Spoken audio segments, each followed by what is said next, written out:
Vamos falar agora sobre um assunto que também sempre gera muita polêmica, é salário de político, salário de prefeito. O Tribunal de Contas do Estado fez uma avaliação desse aumento dos subsídios dos prefeitos e demais integrantes dos poderes, porque houve muita alteração na virada do ano, na virada da gestão.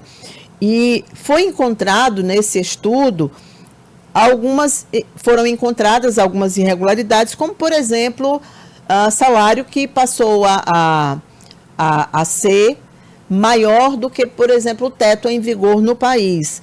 É o nosso assunto com o secretário de Controle Externo do Tribunal de Contas do Estado do Piauí, o Luiz Batista. Bom dia para você, Luiz. Bom dia, Cid. Bom dia aos ouvintes da Menor. Não, muito obrigada pela disponibilidade em nos atender.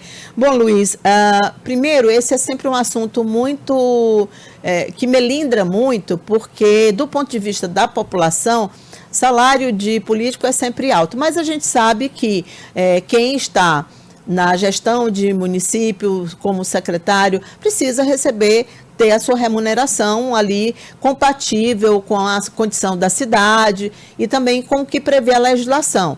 Dito isto, né, que eu acho muito importante a gente sempre pontuar, tem muitas irregularidades nas mudanças salariais, nas alterações que foram propostas, sobretudo entre uma gestão e outra?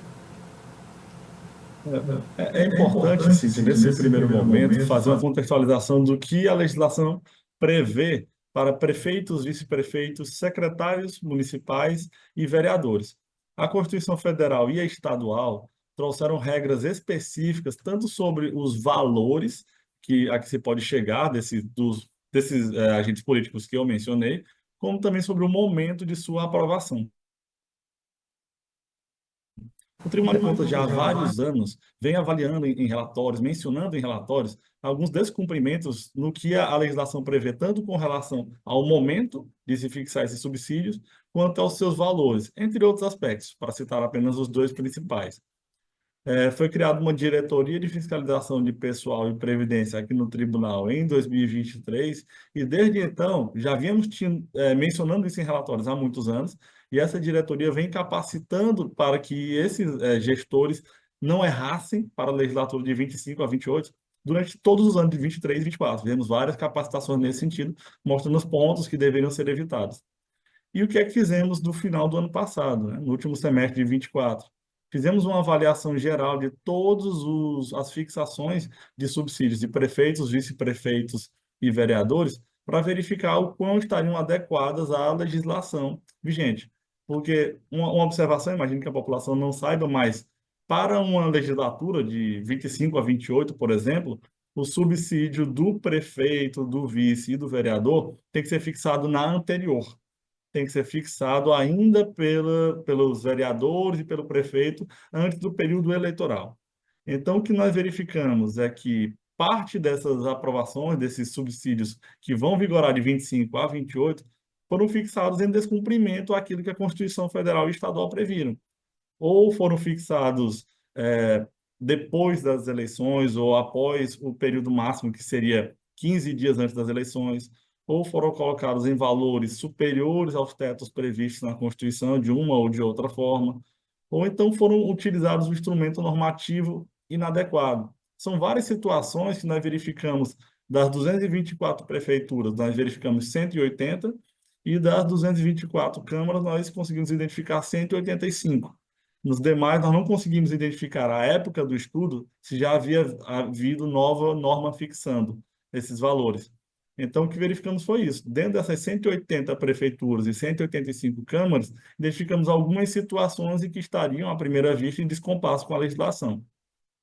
Luiz, estou vendo aqui que existe um regramento para salários de vereadores, além do que você já disse, que tem que ser estabelecido na legislatura anterior. Aí esses salários de vereadores, remuneração, não sei se a expressão correta é salário, mas é porque é o que a gente mais entende, né? Sim. Todo mundo. Aí tem, por exemplo...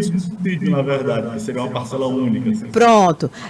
Por exemplo, em municípios de até 10 mil habitantes, você tem aí um valor. Quando aumenta o número de habitantes, você tem uma outra previsão também. Essa é uma regra a ser seguida, né? Uma regra básica. E a outra pergunta que eu queria que você me explicasse era o seguinte: eu vi também que o teto hoje no Brasil, levando-se em conta 1º de fevereiro de 2024, de 2025, será de R$ 46.366,19, que é o valor pago ao ministro do Supremo Tribunal Federal. Em tese, nenhum agente público poderia receber mais do que isso por mês. Tem prefeito ou vereador ganhando mais do que isso no Piauí? O que verificamos nesse estudo é que, em algumas situações, em especial no Poder Legislativo, não tanto no Executivo, mas em câmaras, que foram previstas verbas adicionais para compor o subsídio de alguns agentes das mesas, por exemplo, o presidente da Câmara, os presidentes de algumas comissões. E essa junção de valores acabava superando não o teto do Supremo, mas sim o teto que deveria ser aplicado àquele município.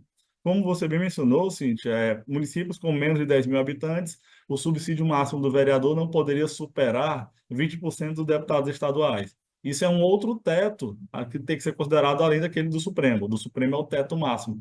Verificamos algumas situações em que presidentes de câmaras e presidentes de comissões acabavam tendo uma verba adicional que fazia com que o seu subsídio superasse o teto aplicável ao município com aquela população. Não identificamos, entretanto, nenhum caso do Executivo ou do Legislativo em que o subsídio superava o teto do Supremo. Identificamos, sim, casos em que o teto dos deputados estaduais aplicável àquele município acabava sendo superado em uma ou outra situação. E aqui, Baixa Grande do Ribeiro foi o valor mais alto encontrado, né, R$30 mil, depois vem Teresina com 26.080,98, e não dá para comparar Teresina com Baixa Grande do Ribeiro, né? Em termos de população, né? Completamente diferentes e tudo. A questão do volume de recursos a que está à disposição pode ser bem diferente. Baixa Grande do Ribeiro é um município, comparado com Teresina, de menor porte populacional, de menor complexidade, mas tem uma arrecadação bem elevada, em especial o caso do ICMS, por ser na região da soja. Mas ainda assim, ele, apesar de ter uma receita mais elevada, ele tem que obedecer os tetos referentes à população daquele município, que é o que estão previstos na Constituição Federal e Estadual. Então, menos de 10 mil habitantes, o vereador não poderá receber mais do que 20% do subsídio do deputado estadual. Aí, acima de 10 mil e menos de 20 mil, cada um tem uma faixa com percentuais que não podem ser superados. Independentemente do volume econômico que aquele município movimenta, esses aspectos populacionais foram muito bem expressos na Constituição. Entendi. Você lembrou muito bem, Luiz, porque Baixa Grande do Ribeiro, salvo engano, já é o terceiro maior arrecadador do estado, por conta do cerrado, né, da soja, sobretudo. É terceiro ou é quarto? Passou, inclusive, Picos. Não, é quarto mesmo. Passou Floriano. Enfim, eu tô na dúvida se é a terceira. É uma das mais, mas não dá para comparar realmente com Teresina. E aí tem aqui a cidade com o menor. Eu estou pegando só prefeito, porque tem vice-prefeito também. Esse estudo é bem amplo. Vocês viram que o recorte também é bem interessante, porque de 224 eles conseguiram analisar 180, é muita coisa. Aí está aqui, Campo Grande do Piauí foi o que teve o menor salário de vice-prefeito, por exemplo, R$ 5.041,25, enquanto o vice-prefeito de Baixa Grande do Ribeiro recebe R$21 mil, ou receberá R$21 mil, bem próximo, por exemplo, do Jeová Alencar, aqui em Teresina, R$ 20.864,78. E deixando para trás vice-prefeito de Parnaíba, de Piripiri, de São Raimundo Nonato, de cidades, enfim, que são cidades maiores. E o prefeito